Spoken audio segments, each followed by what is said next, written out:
ان کی رعایت عدالت نے نہیں رکھی تو وہ واپس ہے، اور اسلام بھی قبول کیا، اور حضرت کہا کہ یہ حقانیت میرے اوپر واضح ہو گئی ہے۔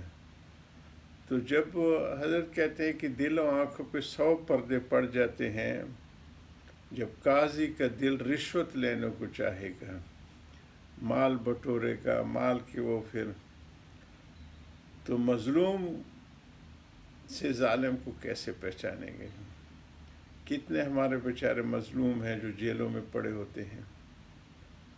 یہ ابھی حال ہی کے جو واقعہ وہاں پہ اچکزئی کا ہوا، انتہائی بھیانک اور شرمناک ہے جی۔ ساری دنیا نے دیکھا لیکن قاضی نے اس کو بری کر دیا جی۔ یعنی جب حاکم کی نیت پہلے سے رشوت لینے کی ہو جائے تو اس کو حق نظر نہ آئے گا، اور یہی ہمارے پاکستان میں بھیانک ہوا کہ جتنے بھی باہر کے سودے ہوتے ہیں اس میں بھاری کمیشن لے کے باہر جائیدادیں بنا کے قوم کا بیڑا غرق کیا جی۔ تو مظلوم سے ظالم کو کیسے پہچانے گے جی؟ یعنی جب حاکم کی نیت پہلے سے رشوت کی لینے کی ہو جائے تو اس کو حق نظر نہیں آئے گا۔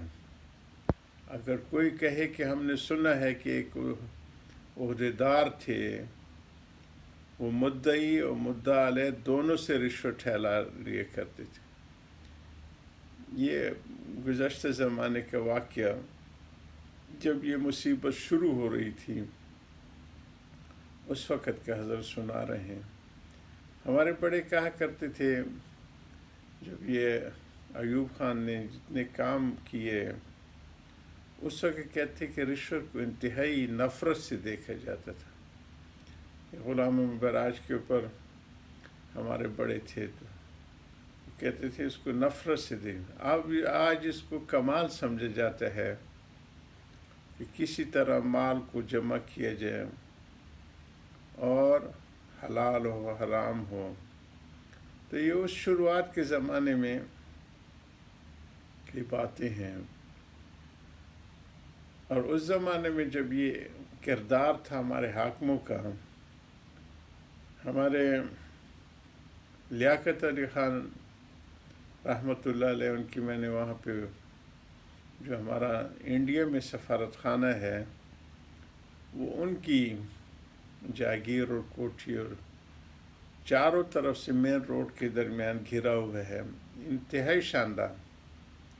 لیکن جب یہاں حاکم بنے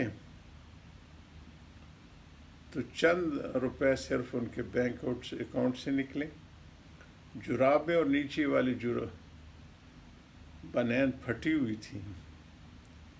جب اس طرز کے حکمران تھے، اسی طرح ایوب خان کا معاملہ تھا۔ ایوب خان، ہم لوگ طالب علم تھے، اس وقت تربیلا ڈیم بن رہا تھا۔ یہ سارے ڈیم اور انفراسٹرکچر کی بنیادیں ایوب خان زیادہ تر رکھے گئے ہیں، اور ہمارے بارڈر مینجمنٹ کا جو کام ہوا شاندار، یہ بھی ان کے کارنامے ہیں۔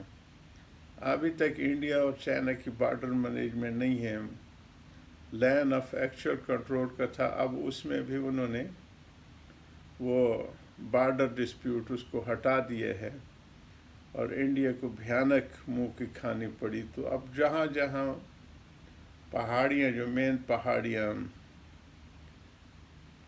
چین نے قبضہ کر لی ہے، میانمار سے لے کر لداخ تک، وہ اب ان کے قبضے میں چلی گئی، اور انڈیا کو بدترین شکست کا سامنا کرنا پڑا اس پہ بھی اور انٹرنیشنل لیول پہ بھی۔